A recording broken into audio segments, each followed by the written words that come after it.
Hi everyone, this is Robbieana Leung, and today I will share my lesson plan for the ESL class I teach over Zoom with the University of Hawaii Outreach College. The program is called Global English Online, or GEO, and it's a 3-hour English immersion course for students to practice English within the context of learning about Hawaii. My 12 university students are from Japan. They are very eager to learn about Hawaii. Their English levels vary from beginner to intermediate. Their confidence levels also vary a lot. Most tend to be shy, so I try to create more opportunities for them to speak, work in smaller groups, give feedback to each other, and lead discussions. Believing that students learn best when having fun, I aim to create lessons that are engaging, build confidence, and include topics and activities students have expressed interest in. Today's lesson is a brief introduction to surfing. Students will learn a brief history of surfing as it ties to Hawaiian culture, values, history, and colonization, and how it became a popular global sport. Students will also listen, speak, read, write, and express ideas in English. I will use technologies PowerPoint, Zoom, Jamboard, YouTube, Instagram, and Kahoot. My activities are discussion, pair share, group, videos, listening comprehension, and a game. And aim to be student-led and teacher-facilitated. The activities aim to be inclusive of various learning styles, including verbal, visual, auditory, kinesthetic, social, and solitary. First, I welcome students to the class and throw up a picture of Hawaii that kind of hints our topic. Then GEO actually begins with interchange time. And this is a time where students get to speak one-on-one with the UH students for an hour. And I pop into various breakout groups to silently observe and encourage the students. So actually they speak with one interchanger and a couple of students are usually in a group. I create their conversation handouts. So today's topic is hobbies to prepare students for our class topic of surfing. After our 10-minute break, I welcome students back to class with an Ekomo Mai, and we begin class with a brain teaser to get students to creatively think in English, express their ideas, understand that teamwork and their participation is necessary for solving riddles. So be brave and unmute that mic. For this lesson, I have 3 brain teasers that are sports related, so students can later guess our topic today, which is sports, and more specifically, the Hawaiian sport of surfing. Students really enjoy brain teasers, and it's a great way for them to unmute and share their ideas more and more bravely and frequently each day.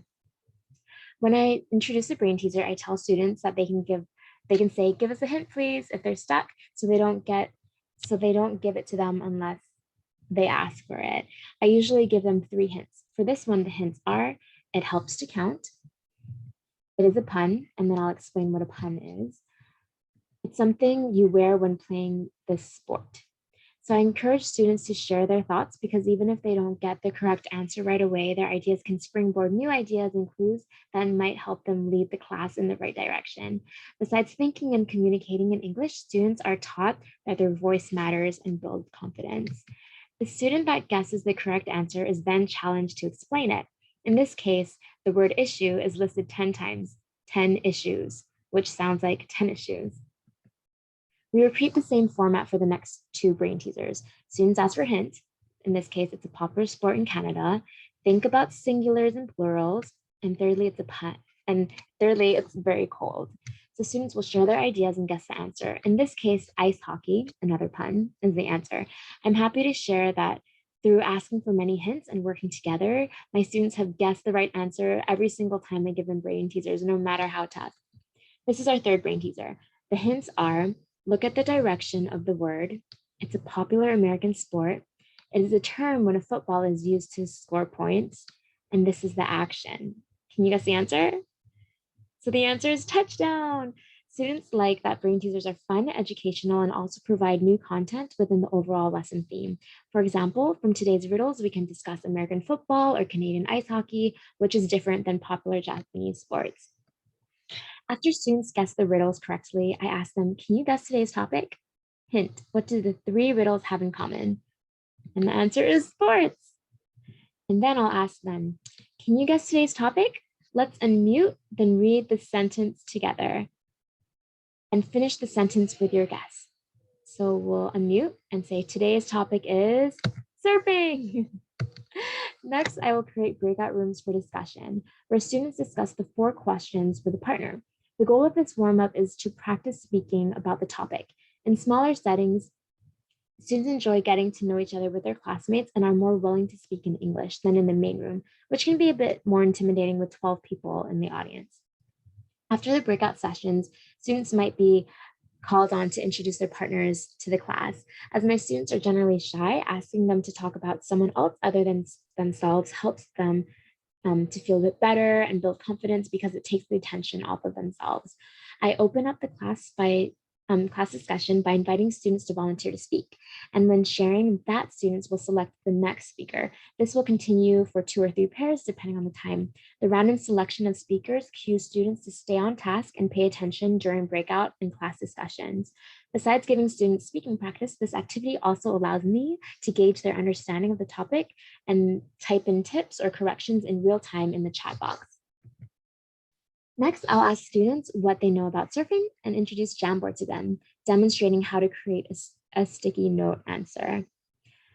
My sticky note answer is at the top. Kama is a famous surfing pig from Hawaii.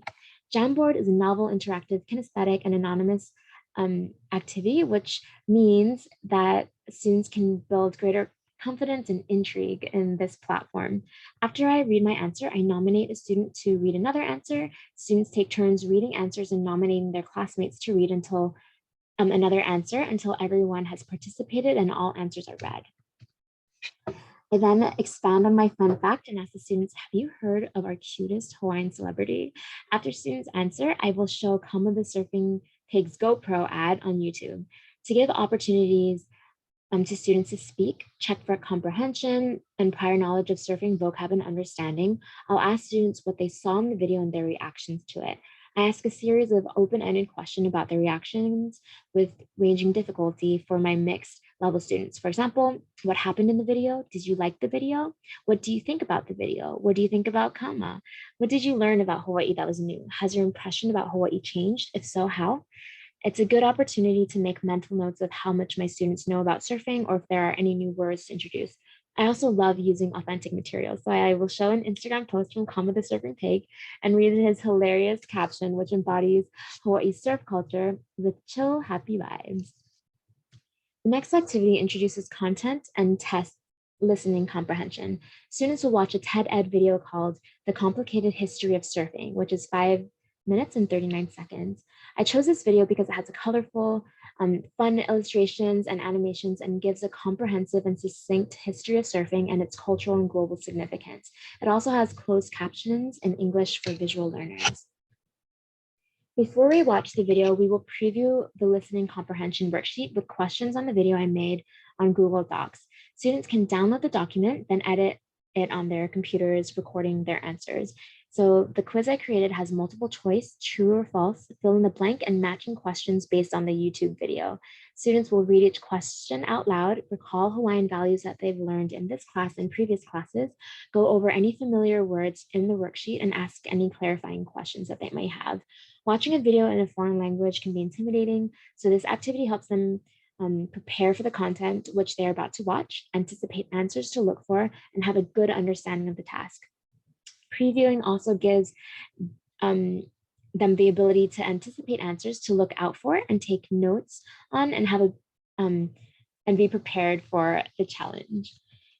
So then we'll discuss how was your listening comprehension, and students report on their listening comprehension. There's several ways to do this. They can simply show a thumbs up, a thumbs down, or a so-so gesture. Through Zoom, I can also create a quick poll or ask students to respond with emojis. I find that for this particular group of students who are a bit self-conscious when sharing their opinions with a group, an anonymous poll might be the most effective way. So then after we do the listening comprehension worksheet, our class will review answers on the worksheet about the YouTube video. Instead of giving students the correct answer right away for answers that they didn't get, I will guide them to discovering the correct answer for themselves in 3 different ways. One way is when we come across answers that are difficult for students, I will replay specific sections of the video so students can listen again for the correct answer. Another way is to ask students who got the correct answer to explain why. And finally, I will ask follow-up questions that challenge students to recall knowledge and deduce the answer. Next, students will play a surfing Kahoot game I created with questions, multiple choice and true false, and images from the lesson. Once again, appealing to the different learning styles. Kahoot is a fun platform that gamifies learning with leaderboards, scores, countdown clocks, and competition to test students' knowledge. I screen share on Zoom to reveal the Kahoot quiz, and the students join it via their smartphone or laptop and a game pin. They will read the questions and answers, then tap the color of the correct question on their device within 20 seconds. Points are awarded for the fastest and accurate answers. But of course, we know anyone that has learned about surfing are the true winners. The objective is overall comprehension check of the topic through having fun. We will review answers together at the end of the game, and I will ask follow-up questions for students to demonstrate their knowledge and prove they didn't just get a lucky guess. For example, one Kahoot question is, what is the name of the surfboard made for chieftains? Red, Olo; yellow, Alaya; blue, Humuhumunukunukuapoa; or green, Paipo? So the answer is red or Olo. And then my follow-up questions would be, who used Alaya boards? So students would answer commoners or non-royalty, non-chieftains. Number two, were Olo boards longer or shorter than Paipo boards? And students will answer longer. And number three, what is a Humuhumunukunukuapoa board? And recalling our state symbols lessons, students will hopefully answer, aha, trick question, Robbie. That's Hawaii state fish, not a surfing board. After class, I will review Kahoot's detailed report and the game statistics to see which questions were harder to grasp and may need more review, which questions were easier, how each student did, how the class did overall, and how I can improve the lesson. So we end class with a quick check-in. Any questions, comments, concerns, or epiphanies? And then I explain that epiphanies mean like big ideas or revelations. So I asked students to volunteer to answer or nominate them to answer if they're shy to speak up. Sometimes I expand the question prompts. For example, which activities were fun, challenging, boring? What's one thing you learned about Hawaii or surfing? What's something interesting, strange, or new that you learned? What do you want to learn more about? What new Hawaiian word did you learn today? Or praise a classmate, share something that they did well. And then we finished class with an all pal. Great job, everyone. Mahalo and ahui. See you tomorrow. Thanks for listening, everyone. I hope you got a good tip or two about using various technologies to engage ESL students of multiple learning styles, abilities, and skill levels. I'm always happy to hear comments and critiques too. Mahalo and ahui.